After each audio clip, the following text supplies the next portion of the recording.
Kukatpally Swan Lake లోని 13వ అంతస్తులో జరిగిన మహిళ హత్య కేసు సంచలనం సృష్టిస్తోంది. ఈ హత్యను చాలా ప్లాన్ ప్రకారమే చేశారు నిందితులు రోషన్, హర్ష. మహిళ రేణు అగర్వాల్ ను కిరాతకంగా చంపారని పోలీసులు గుర్తించారు. మరసలేం జరిగింది, ఎవరి వ్యక్తులు, ఎందుకు చంపారు, ఎలా పారిపోయారు, ఈ ఘటనపై పోలీసులు ఏం చెప్పారో చూద్దాం. కూకట్పల్లిలోని హైవేకు ఆనుకుని స్వాన్ లేక్ గేటెడ్ కమ్యూనిటీలో అపార్ట్మెంట్ ఉంది. ఇందులోని 13వ అంతస్తులో రాకేష్ అగర్వాల్, రేణు అగర్వాల్ అనే దంపతులున్నారు. రాకేష్ కు ఫతేనగర్ లో ఓ స్టీల్ షాప్ ఉంది. కొడుకు శుభం, కూతురు తమన్నా ఉన్నారు. కొడుకు తండ్రితో కలిసి ప్రతిరోజు ఉదయం 9 గంటలకే ఇంటి నుంచి షాప్కి వెళ్ళిపోతాడు. వ్యాపారంలో తండ్రి కొడుకులు ఇద్దరు బిజీగా ఉంటారు. మరోవైపు కూతురు తమన్నా ఢిల్లీలో చదువుకుంటోంది. ఉదయం 9 గంటలైతే ఇంట్లో రేణు ఒక్కతే ఉంటుంది. చాలా ఏళ్లుగా వీరి జీవితం సాఫీగానే సాగుతోంది. అయితే ఇదే అపార్ట్మెంట్ లోని 14వ అంతస్తులో జార్ఖండ్ కు చెందిన ఓ కుటుంబం ఉంటోంది. ఈ ఫ్యామిలీతో ఈ రేణు అగర్వాల్ ఫ్యామిలీకి చాలా దగ్గర సంబంధాలు ఉన్నాయి. ఫ్యామిలీ ఫ్రెండ్స్ కావడంతో ఎప్పుడూ కలుస్తూనే ఉంటారు. అయితే ఈ 14వ అంతస్తులోని జార్ఖండ్ ఫ్యామిలీకి పనిచేస్తూ ఉంటాడు ఈ రోషన్. 9 ఏళ్లుగా అక్కడే పనిచేస్తున్నాడు. వంట నుంచి ఇతర అన్ని పనులు చూసుకునేవాడు. చాలా నమ్మకమైన కుర్రాడిగా పేరుంది. పైగా చాలా సౌమ్యుడు, చెప్పిన మాట వింటాడు. చిన్న దొంగతనం కూడా చేసి ఎరగడు. ఇదంతా కూడా వాళ్ళ నమ్మకం. అయితే ఈ రోషన్ పనిచేస్తున్న ఇంటికి రేణు కూడా అప్పుడప్పుడు వెళుతూ ఉండేది. అలా వెళుతున్న క్రమంలో ఈ రేణుకు కూడా సాయంగా ఉండేవాడు. ఎమర్జెన్సీ పనుల కోసం రోషన్ ను ఈ రేణు కుటుంబం వాడుకునేది. అయితే రేణుకు ఇంట్లో నమ్మకమైన తమ ప్రాంతానికే చెందిన వంటవాడు కావాలని ఈ రోషన్ కు చెప్పింది. నీలాగా పని చేయాలి, మంచివాడు కావాలి, నాకు ఇంట్లో చాలా పనులుంటాయి, నేను చూసుకోలేకపోతున్నాను, ఆరోగ్య సమస్యలు కూడా ఉన్నాయని చెప్పింది. దీంతో వెంటనే రోషన్, నా స్నేహితుడున్నాడు, జార్ఖండ్ లోని మా ఊరికే చెందిన ఫ్రెండ్ ఉన్నాడని చెప్పాడు. మీరు ఓకే అంటే నేను అతను పిలుస్తానని చెప్పాడు రోషన్. సరే, నీలాగే మంచివాడైతే పిలవమని చెప్పింది రేణు. అందుకు ఆమె భర్త రాకేష్ కూడా అంగీకరించాడు. వెంటనే రోషన్ తన గ్రామంలో ఉన్న హర్షకి ఫోన్ చేశాడు. మంచి జీతం, వసతి ఉంటుంది, రమ్మని చెప్పాడు. కానీ ఈ రోషన్ మనసులో వేరే ఉంది. 9 ఏళ్ల పాటు నమ్మకాన్ని పెంచుకున్నాడు. అపార్ట్మెంట్ లోనే రోషన్ ని అందరూ నమ్ముతారు. ఇటు హర్ష తన గ్రామం నుంచి రానే వచ్చేశాడు. హర్షకు జీతం గురించి మాట్లాడి పనిలో కుదిరిచాడు.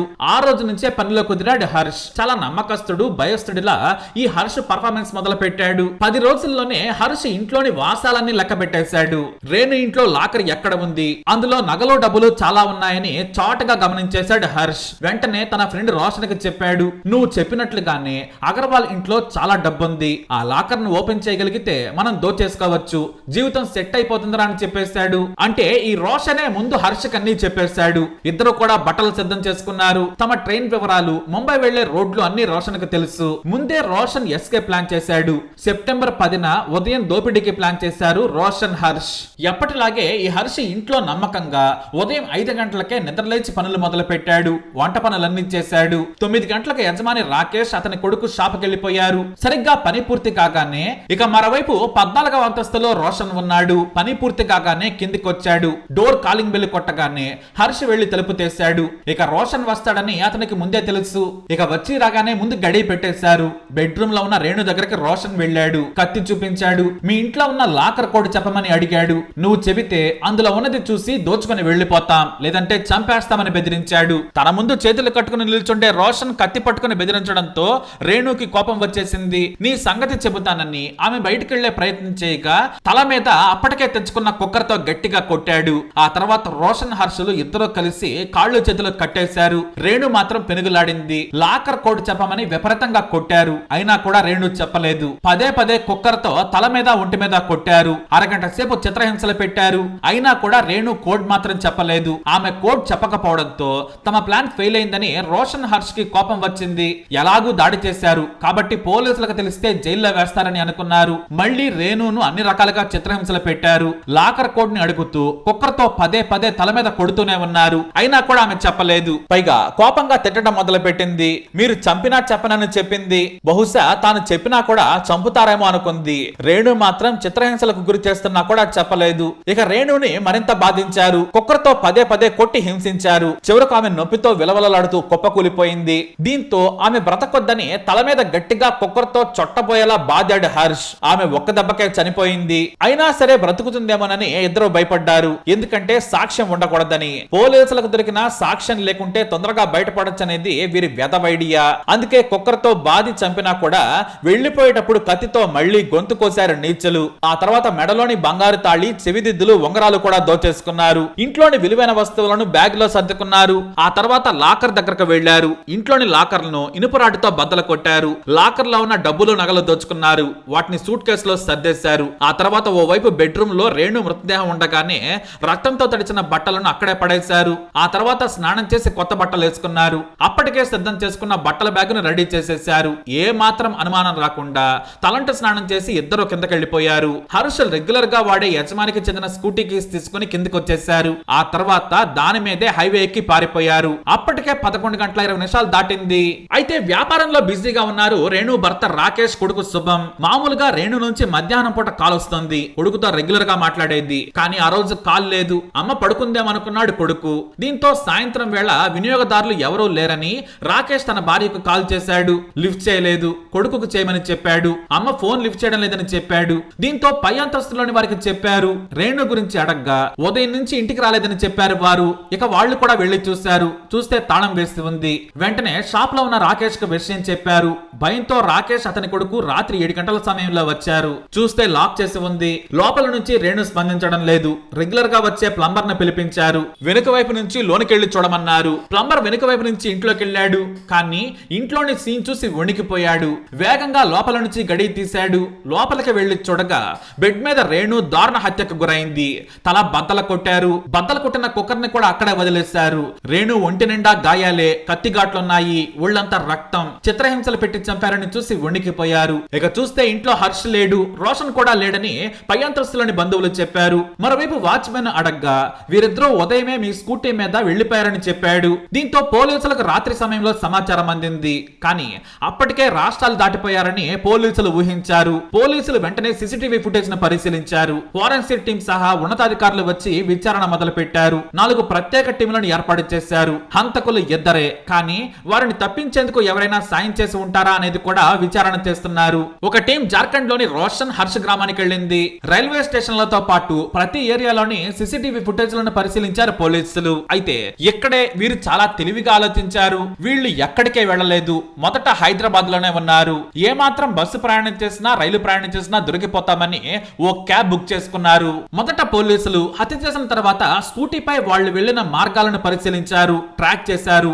ముందు మెదక్ తోప్రాన్ లో ఓ ఫామ్ హౌస్ లో హర్ష గ్యాంగ్ పార్టీ చేసుకున్నట్లు పోలీసులు గుర్తించారు. ఈ పార్టీలో మొత్తం 9 మంది ఉన్నారు. ఇందులో నిఖిల్ అనే వ్యక్తిని ఢిల్లీ ఫరీదాబాద్ లో పోలీసులు పట్టుకున్నారు. అలాగే ఆ తర్వాత వీరు ఓ క్యాబ్ మాట్లాడుకుని జార్ఖండ్ వెళ్లారు. అంటే ఆ రోజు లేట్ అయినా కూడా ఓ క్యాబ్ మాట్లాడుకుని బయలుదేరారు. క్యాబ్ డ్రైవర్ వాళ్ళని రాంచీలో డ్రాప్ చేశాడు.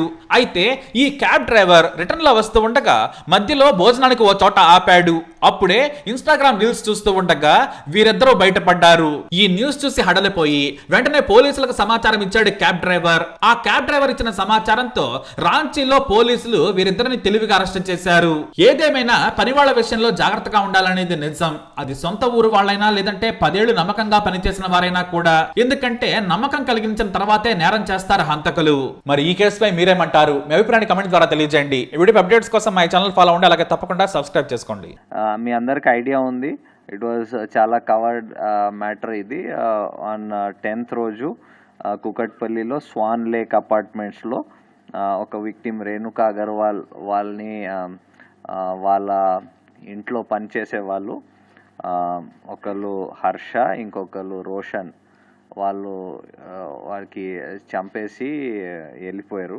సో దాంట్లో ఈ హర్ష అనే పర్సన్కి వాళ్ళు ఒక ఫ్యూ డేస్ ముందు prior to the murder engage చేశారు యాజ్ అ హౌస్ హెల్ప్గా. ఆయన he belongs to Ranchi of Jharkhand. And ఆయనతో పాటు ఈ రోషన్ అనే వ్యక్తి, ఆయన కూడా అక్కడే అదే అపార్ట్మెంట్స్లో ఇంకో ఫ్లోర్లో ఇంకొక వాళ్ళ ఇల్లులో పనిచేసేవాడు. సో దే థాట్ దట్ వాళ్ళకి చాలా ఈ డబ్బులు ఉన్నాయి అండ్ జ్యువెలరీ కూడా ఉంది. ఆ ఆశతో when nobody was there at the house, ఆ విక్టిమ్ వాళ్ళ హస్బెండ్ వాళ్ళ సన్ వర్క్కి బయటకు వెళ్ళారు. వెళ్తే in the afternoon after the ఇంకొక మేడ్ వాళ్ళ ఇంటిలో పనిచేస్తుంది, ఆమె వెళ్ళిపోయినాక these people first hit her with pressure, అక్కడ ఉన్న ప్రెషర్ కుక్కర్తో. దాని తర్వాత కట్టేసి they slit her throat and went away with whatever valuables was there in the house. So వీళ్ళు ఇక్కడ మర్డర్ జరిగిన వెంటనే బైక్లో బయటకు వెళ్ళిపోయి హఫీజ్పేట్ దగ్గర ఒక క్యాబ్ ఎంగేజ్ చేసుకొని ఆ క్యాబ్ ద్వారా రాంచీకి చేరుకున్నారు. సికింద్రాబాద్ స్టేషన్కి టికెట్లు తీసుకొని అక్కడే ట్రైన్ ఎక్కుదామని వెళ్ళినారు. అక్కడ పోలీసు కనిపించేసరికి మళ్ళీ వెనక్కి వచ్చి ఒక క్యాబ్ బుక్ చేసుకొని ఆ క్యాబ్లో రాంచీ వెళ్ళినారు. అరౌండ్ నైట్ 1 o'clock ఇక్కడ స్టార్ట్ అయినారు.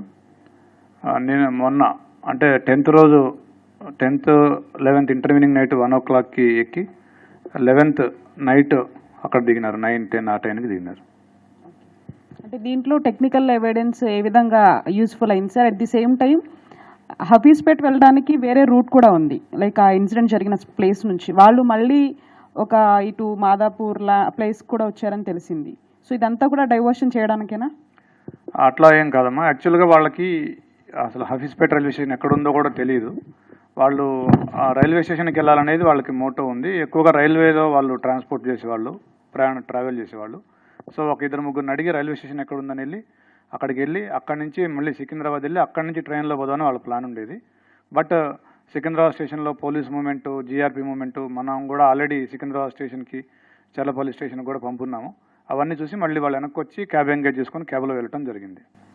ఇది చాలా రోజులు ఇలాంటి టైప్ ఇన్సిడెంట్ కొత్తగా జరగడం ఇది ఫస్ట్ టైం కూడా కాదు. ఇది ఫర్ మెనీ ఇయర్స్, డికేడ్స్ నుంచి ఇలాగ ఇన్సిడెంట్స్ జరుగుతున్నాయి. అండ్ ప్రతిసారి పోలీస్ ఆల్వేస్ అడ్వైజెస్ అందరికీ దట్ మీరు ఎవరికైనా ఇంట్లో ఎంప్లాయ్ చేసే ముందు, స్పెషల్లీ ఇంట్లో రిసైడ్ చేసేటప్పుడు, అంటే బయట నుంచి వచ్చి పని చేసి వెళ్ళిపోతారు, అది ఒక విధంగా ఉంటుంది. కానీ స్పెషల్లీ ఇంటిలో అకామిడేషన్ ఇచ్చి వాళ్ళకి వాళ్ళు రిసైడ్ చేసి అక్కడ పని చేసుకోవడం, దాంట్లో డబ్లీ కేర్ఫుల్ ఉండాలి. ఓకే, కొన్నిట్లో లైక్ దీంట్లో ఒక అక్యూజ్డ్ ఆయనకి past there is no crime history, so మీరు యాంటీసిడెంట్ చెక్ చేసినా కూడా క్రైమ్ హిస్టరీ రిఫ్లెక్ట్ కాదు. కానీ ఇంకొక వాళ్ళ ఇల్లు పనిచేసేవాడు, ఆయన మీద 2023లో 3 కేసులు రిజిస్టర్ అయినాయి అక్కడే రాంచీలో. సో అది రిఫ్లెక్ట్ అయ్యి ఉండొచ్చు.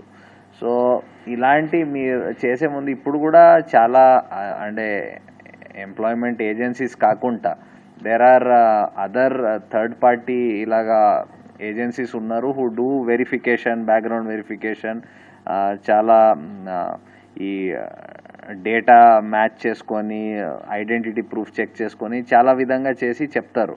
సో అలాంటి ఏజెన్సీస్ కూడా ఎంప్లాయ్ చేసుకోవడం బాగుంటుంది. అండ్ కొన్ని సంవత్సరం ముందు యాక్చువల్లీ పోలీస్లో మీ హౌస్ హెల్ప్ పర్టికులర్స్ కూడా ఇన్ఫార్మ్ చేయమని లోకల్ పోలీస్ స్టేషన్లో, సో దట్ మేము కూడా రికార్డ్ పెట్టుకుంటాం. అది కూడా ఒక డెటరెన్స్ లాగా ఉంటుందని కూడా చాలా అడ్వైస్ చేశాము. బట్ అంటే ఆ స్పందన పబ్లిక్ నుంచి వి డిడ్ంట్ సీ అంత వచ్చి మా దగ్గర చేయడం. So we will again advise everybody to specially ఇంట్లో రిసైడ్ చేసి అకామిడేషన్ ఇచ్చి పని చేసిన వాళ్ళకి డబ్లీ వెరిఫై చేయాలి. And you are free to inform ఎవరికి మీరు ఎంప్లాయ్ చేశారు with ID proofs and all at the local police station.